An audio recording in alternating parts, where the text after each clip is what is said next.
Péchutement et Vérabotaï, ce soir on va voir en fait un dîme. Est-ce qu'on a le droit de faire ça? C'est-à-dire une menorah en plein Beth Knesset sur un Aaron. Est-ce que c'est moutard ou c'est assourd? Alors tout le monde va me dire, c'est quoi le problème? Hein? Surtout que c'est pas une vraie. Ouais, surtout que c'est pas une vraie. On a bien compris que c'était pas une vraie. D'accord, donc c'est quoi le problème? La Gemara elle dit dans la représenter alors, ça veut dire. La Gemara elle dit dans Masechet Rosh Hashanah Daf Kaf Dalet Amud Aleph, elle dit comme ça, c'est marqué dans la Torah Lo ta'asun iti Elo Ezav Elo Kesef. Vous n'avez pas le droit de faire avec moi, Lo ta'asun iti, avec moi des dieux d'argent et des dieux d'or. Et la Gemara elle conclut, elle explique qu'est-ce que veut dire ce pasuk. Ça veut dire quoi Lo ta'asun iti? On mérite la Gemara Lo ta'asu kidmut shimshai. On n'a pas le droit de faire comme les ustensiles qui me servaient à moi.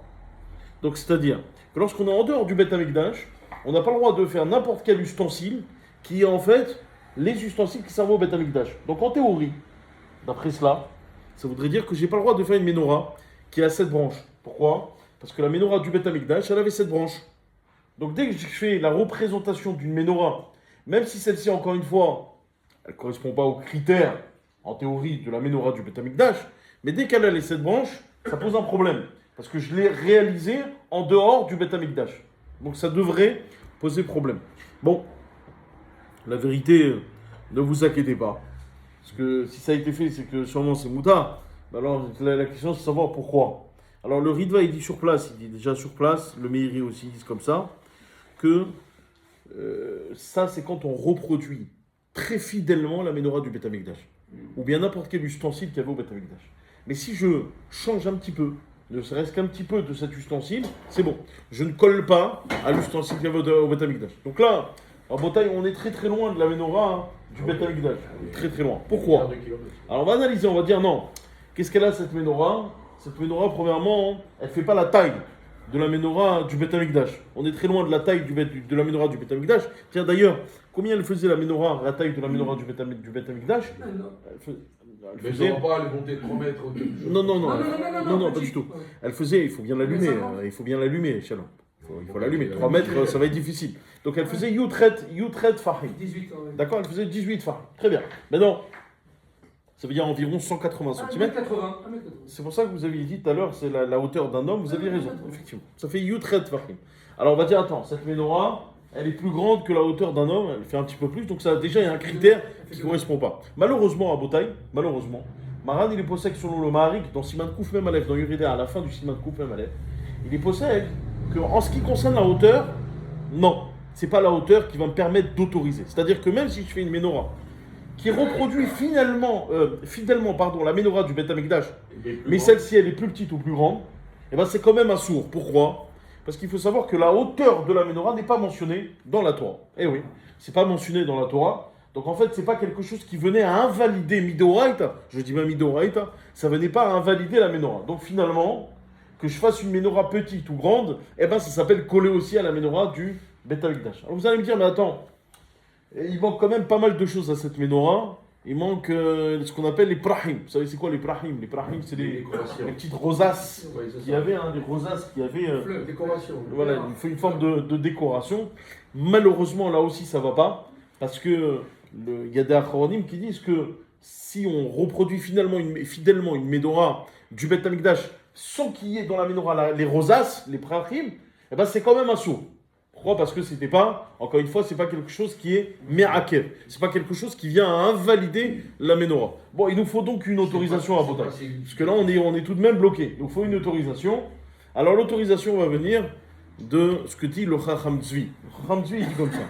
Il dit que si la menorah, donc on la reproduit fidèlement, non pas dans sa hauteur ou dans sa décoration, mais surtout dans sa forme. Qu'est-ce que ça veut dire, sa forme? Sa forme, c'est-à-dire qu'elle doit correspondre à la menorah qu'il y avait au Beth Amikdash.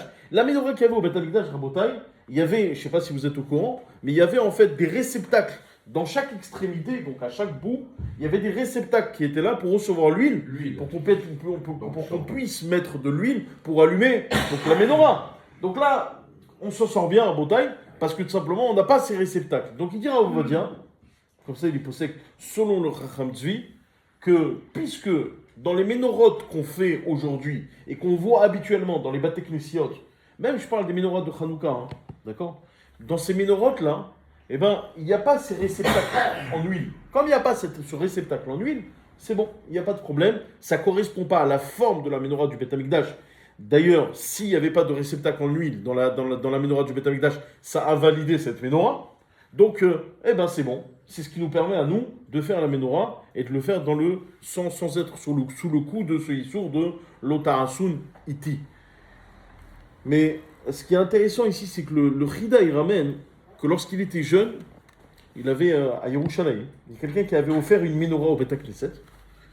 Et les Chachamim de Yerushalayim, notamment le Rishon LeZion de l'époque, il avait dit enlevez-la, il faut enlever cette menorah, parce que c'est assaut. Il faut surtout lui rajouter un bras. C'est-à-dire que c'était une menorah qui avait 7 branches. Il a demandé le Rishon LeZion, il lui a dit voilà, vous rajoutez un bras. Bon, ça doit faire un pas très joli, hein, lorsque tu pars de 7 pour rajouter un. Je pense que ça doit faire un peu moche. Il a dit voilà, c'est où vous rajoutez un bras, on la sort de la synagogue. On ne peut pas la laisser, ça saute. Lama, il dira, on va dire hein, que le Chida, il parle justement d'une menorah qui avait été reproduite très fidèlement par rapport à la menorah de base du Beth Amikdash. C'est-à-dire que c'était une menorah qui était allumée avec de l'huile.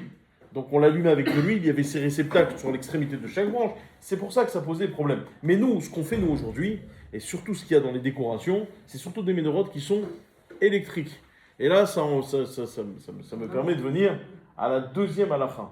C'est que dire, on va dire, c'est que de là on déduit que la menorah, donc, les bougies de Hanouka, je sais pas, on avait déjà parlé de ça, les bougies de Hanouka doivent en fait correspondre à la menorah qu'il y avait au Beth Amikdash.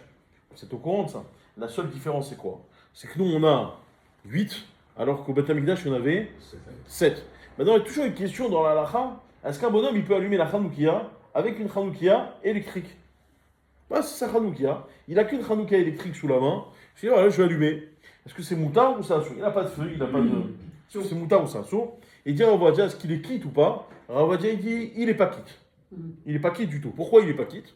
Parce que tu dois reproduire la forme de la menorah du Beth Amikdash. Or, la forme de la menorah du Beth Amikdash, ça doit être justement de l'huile ou bien autre chose, mais en tout cas avec une mèche qui est là à se consumer. Donc vous voyez, lorsqu'on n'est pas dans la forme de la menorah du Beth Amikdash, c'est bien là que je voulais dire, on n'est pas dans la forme de la menorah du Beth Amikdash, non seulement on n'est pas quitte des menorahs de Hanouka, mais en même temps ça nous permet de pouvoir faire des menorahs au Beth Knesset.